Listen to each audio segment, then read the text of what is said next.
Hello, everyone, and welcome to the first of Women in Analyst Relations interview series with technology leaders working in different areas of the industry.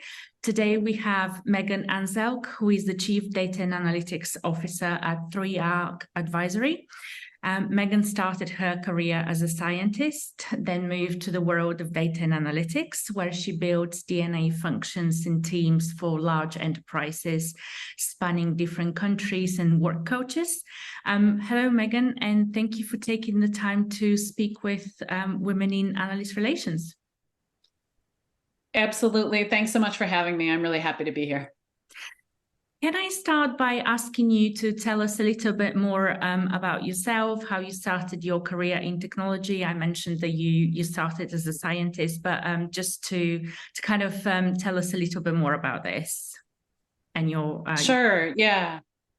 Thank you. So as you said, right, I started as a scientist. I have a physics background, and while I was pursuing my PhD, really intended to do research science as a career, and kind of found that through my work doing basic science research, so I was studying what happened nanoseconds after the Big Bang, which is super fascinating, but also a bit distanced from the impact to society and people and kind of really seeing the outcomes of my work. And so I wanted to do something that was more applied, where I could really measure that impact in months or years rather than, basic science research, which often takes decades.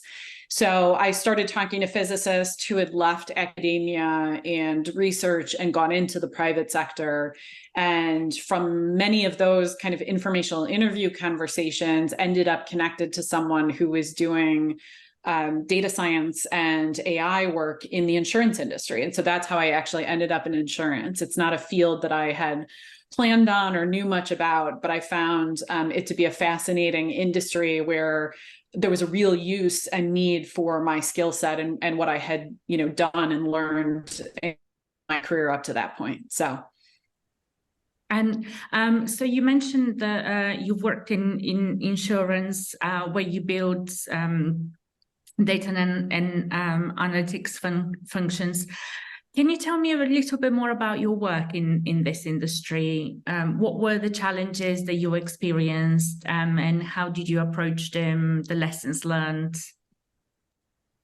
Sure. Yeah. So the insurance industry, most people may not realize, has actually used data science and more advanced analytical skills and approaches for many decades. Actuaries is kind of the original data scientists, and that's evolved from there. So it's an industry that kind of understands the need for analysis and insights from data. So in that sense, that part wasn't a challenge, where sometimes that can be the core challenge in other industries. Really, I think the main challenge, and this has been true kind of in every organization I've worked, is more the people side and the change management side. So really trying to get people aligned to a vision and to what you're trying to achieve, to get people bought in and open to new ideas and trying new ways of doing things. That can be kind of the biggest challenge. So I think for me, what I've learned is really framing that around how it helps them, sort of the what's in it for them approach. And to do that, really spending time asking questions out of curiosity, right? To understand their perspective, their point of view. And that also helps build credibility, right? It's that you're clearly coming in saying, I don't have all the answers. I need your help. I want to learn from you.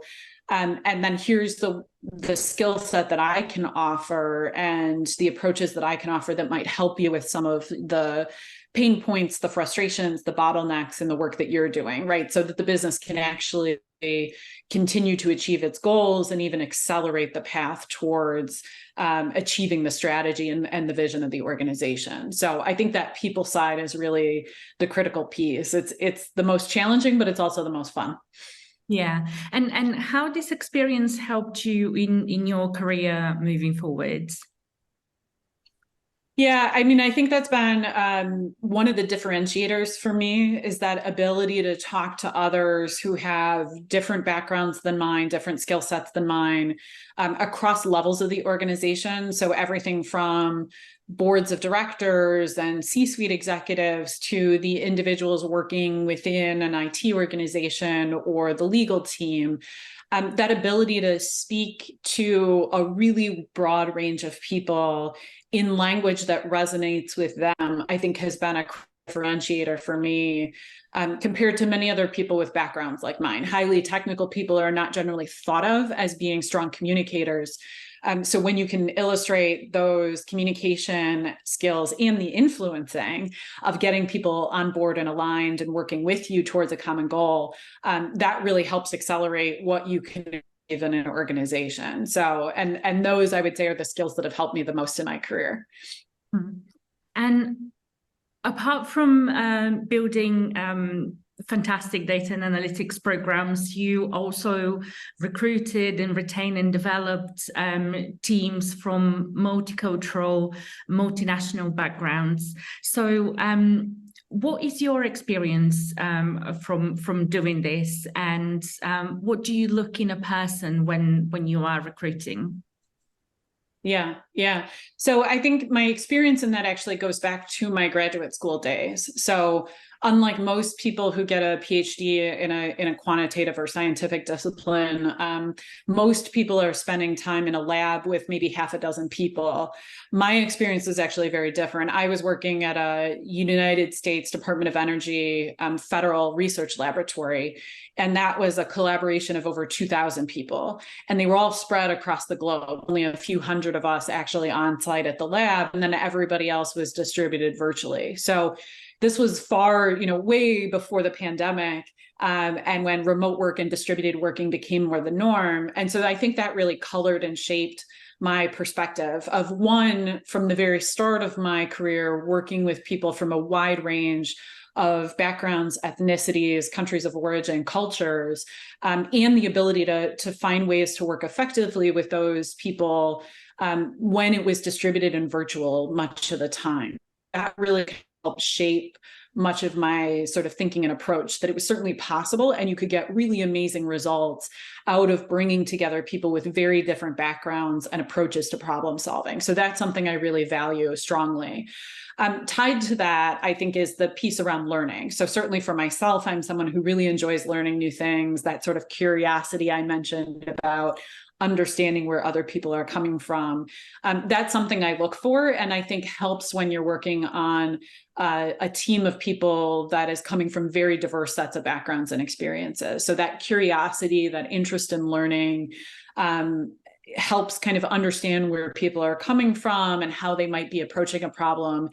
And I think helps you get to better solutions, because you're not so tied to the ego of the idea you came up with, but you're really interested in hearing others' perspectives and coming to the best solution. So I think that curiosity and learning are some of the things that I look for, and I have found really valuable for myself in my career. Yeah. And in terms of so I've mentioned that you've worked with multicultural, kind of multinational teams. What are the positive characteristics in a different working cultures that you can share with us? And has there been something that you've experienced that you thought, I'm not really sure about this, I'm not really sure about that, I like it, and Yeah, I think that the positive side, I think, really is that ability to come up with very unique and different approaches to problems. Right, I'm a physicist by training. I've worked in data science and AI, so I have a particular approach to problem solving, both from my academic training and from what I've seen work in my career. But that doesn't mean that my approach is always the best approach. And so again, that, really looking for people to contribute their ideas and asking lots of questions about, why do you think that's the best approach? How might that work? What would be the benefit of it?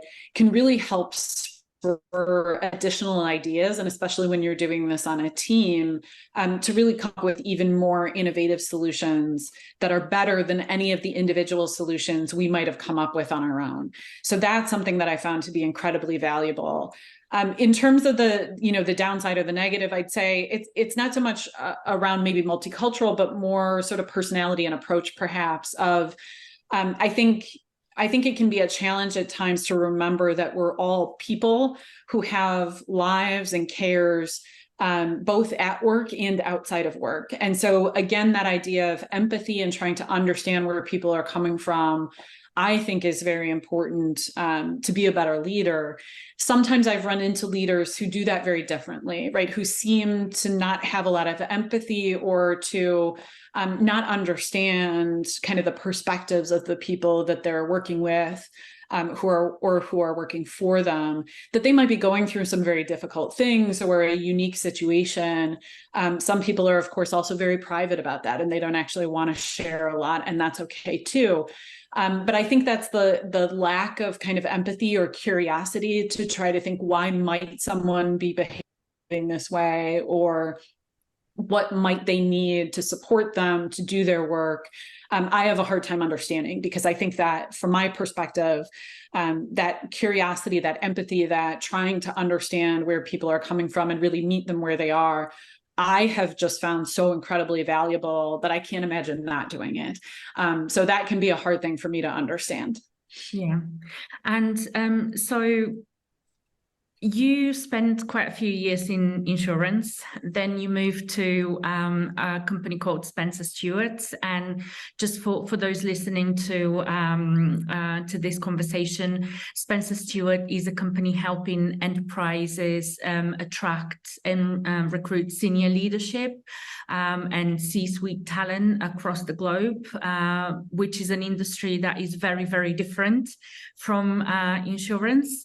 So tell me a little bit more about your work in the company. Yeah. So I, after the decade in insurance, I was really looking to do something different.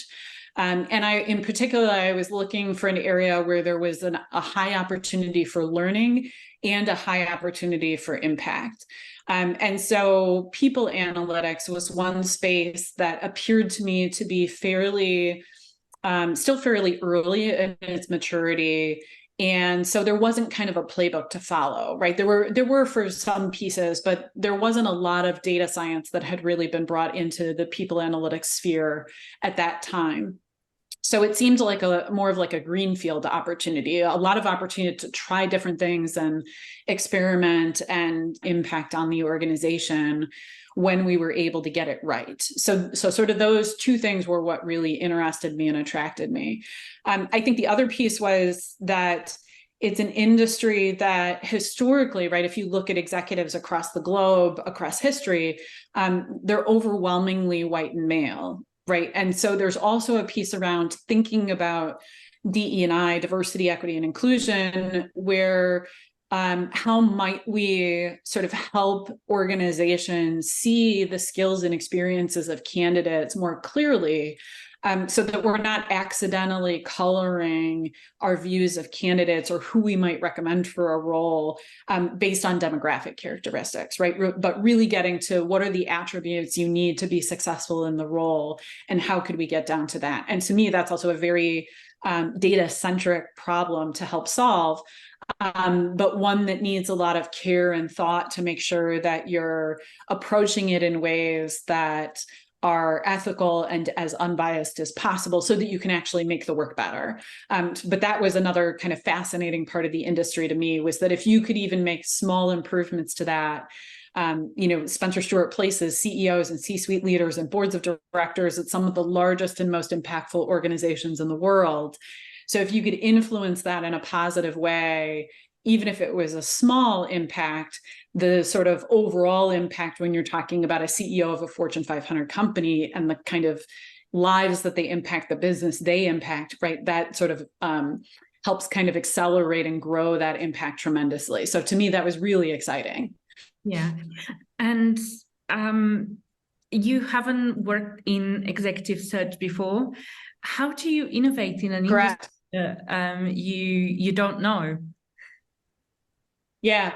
So I think it really goes back to a lot of that curiosity and learning pieces. So at the start of my time at Spencer Stewart, I spent a lot of time with colleagues asking them to help me understand their work, right? Show me what you do all day. How does this operate? Why do you do it this way? What frustrates you about how your work happens? So that I could really get grounded, because I didn't know the industry. So I needed to spend time really diving as deeply as I could into the work of colleagues to make sure I really understood what they were doing, how they were doing it, and what they were going through. I think that also helped quite a bit in that building credibility with the organization, right? Of saying, I know certain things really well, but I don't know your industry at all. And so I need your help to make sure then that whatever problems we identify are really problems that you see too, right? And that the solutions that we start crafting are ones that you agree will actually help solve the problem, will actually help make things better. So I think that, again, that kind of curiosity mindset and learning mindset, finding some, trusted partners to act as sounding boards, who would say, oh, wait, you missed this thing over here. What you're describing won't work at all for this part of the business. Right. Again, you need that trust to be able to have people come tell you that you're wrong too. So, and that's a really important part of getting things right, is understanding where you might be wrong and then adjusting, before you launch some new initiative to people. So, yeah. And so you were brought into Spencer Stewart to build their first data and analytics function. And I'm sure on a quite senior C-suite level, there was a good buy-in from the leadership. But what about the overall company? Yeah. What experience with that? Yeah. So I think every organization I've been a part of, there's sort of three buckets of people, and kind of the relative sizes might be a little bit different, but the theme has held true across different organizations. So like you said, right, there's always a group of people who are well bought into the idea, who understand the value it can bring, and who are excited and engaged and just want to get started. Then there's usually a larger group in the middle who don't have strong views one way or the other. They may not really have any idea of how analytics can help them. They may not really know much about what kinds of ways analytics already impacts their lives today. It might be a bit too opaque for them. And so they tend to be fairly neutral, but they just don't know that much about it. So they're often, sort of curious or maybe a little bit skeptical. But they don't have a lot of experience or very specific ideas of what it can do for them. And then oftentimes there's a third group that are perhaps much more skeptical. Sometimes in organizations, that's for very understandable reasons. There can often be a perception that people who have had deep expertise in an industry, right, who have been doing this kind of work for 20 or 30 years, they're worried that someone else with no experience in the industry is going to try to tell them how to do their jobs. So again, that very approach of trying to trust building and relationship building to help break down some of that can be a big help.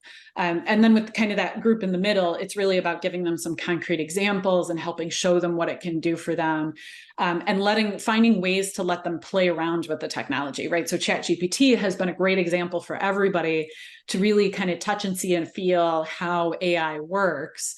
But finding those kinds of tools or pilots or little experiments so that people can get a feel for it goes a long way to building interest and excitement with it, and kind of building that foundational understanding. Yeah. And what does your career look in today? Yeah. So today I spend time advising and consulting with organizations all around these capabilities. And I think particularly in the current, kind of hype cycle around AI and generative AI, a lot of conversations I'm having with organizations, with boards of directors, with C-suite executives is trying to break down some of what that is and really get to the practical and actionable pieces for them. So helping kind of reduce the fear and explain what it is and what it isn't. and giving them some examples of how it could be helpful to them, how they might be able to start experimenting with it, and then giving them some really solid practical guidance tailored to their organization around how to get started and what's appropriate for them, for their industry, for their size, for what they're doing competitively against others in the market, so that they've got something much more realistic to kind of attach to, and a strategy that makes sense for their organization. So, which is a lot of fun and a very different way to use my skills than some of the work I've done in the past.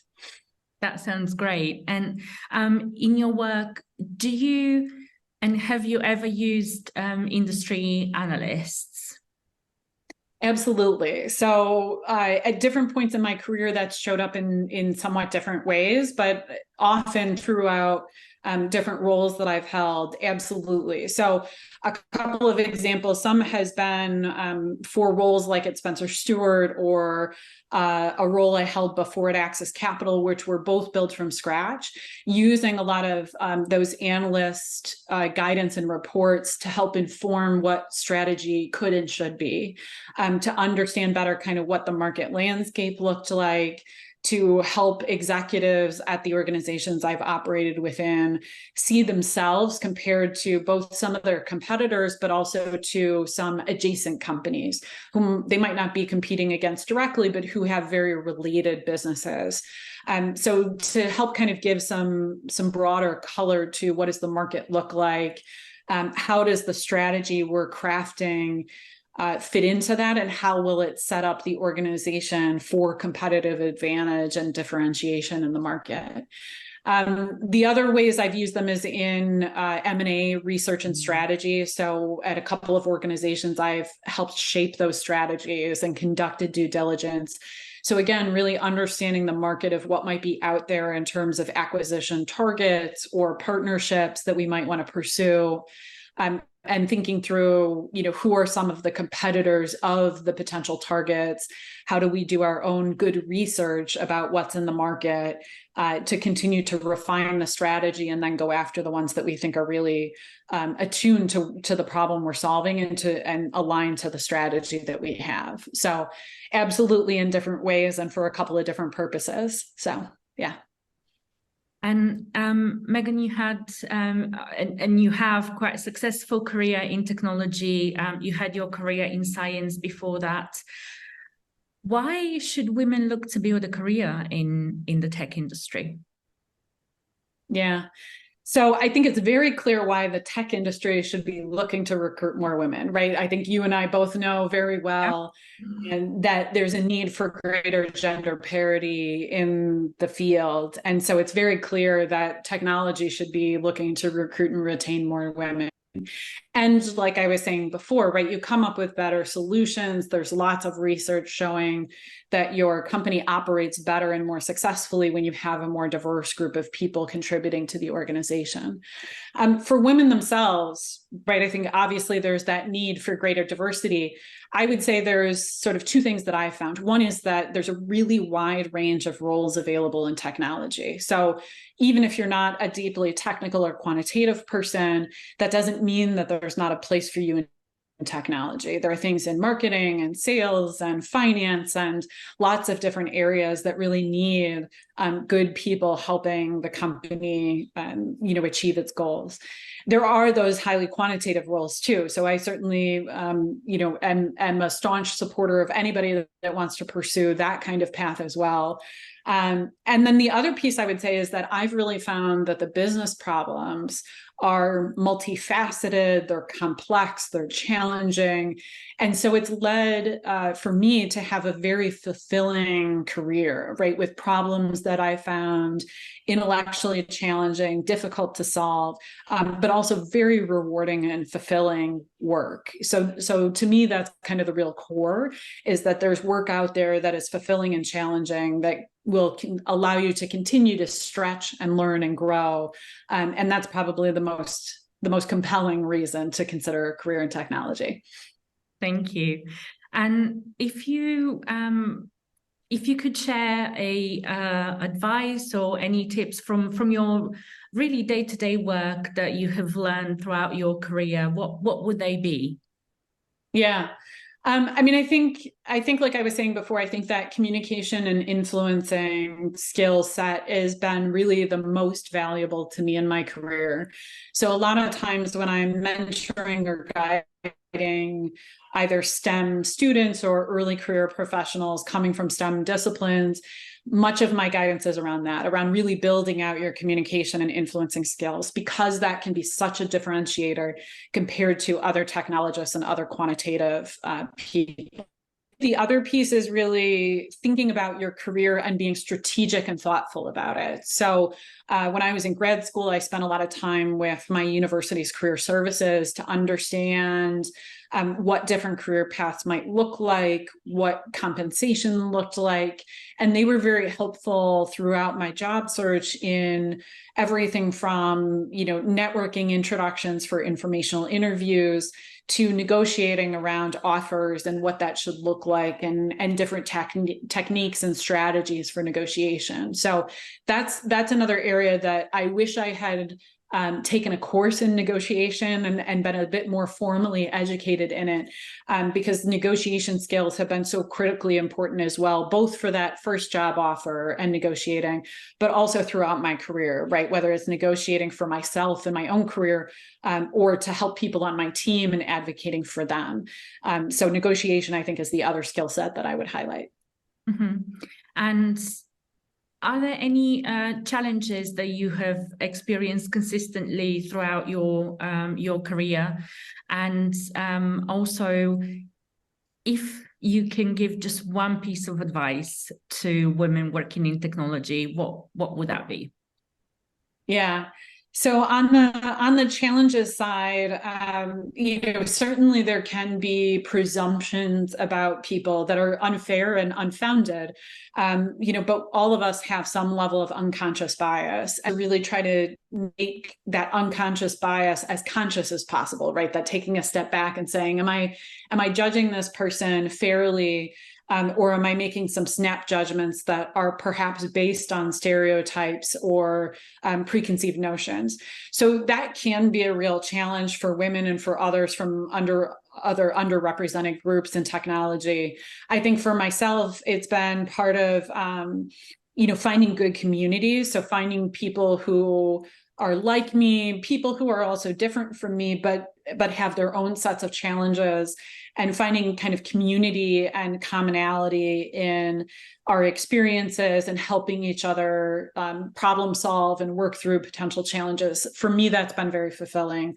I think, for me, that having a PhD gives me some instant credibility, but still sometimes my technical qualifications are questioned. So I think it's also important to remember that it does happen, and it's not fair, it's not appropriate, but it can happen, even for people who are highly credentialed and have had long and successful careers. So to sort of know that you're not alone in the experience either, I think can help quite a bit. And then in terms of the one piece of advice, I would say, going back to thinking about your career strategically, I think really advocating for yourself. The reality is there is no one who cares as much about your career as you do. And so making sure that you continue to remember that and continually advocate for yourself can go a long way, right? Because no one else will do it for you with as much passion or conviction as you will for yourself. So that would be my one piece of advice. Meghan, thank you so much for speaking with Women in Analyst Relations and for sharing your career wisdom. It has been great to have you.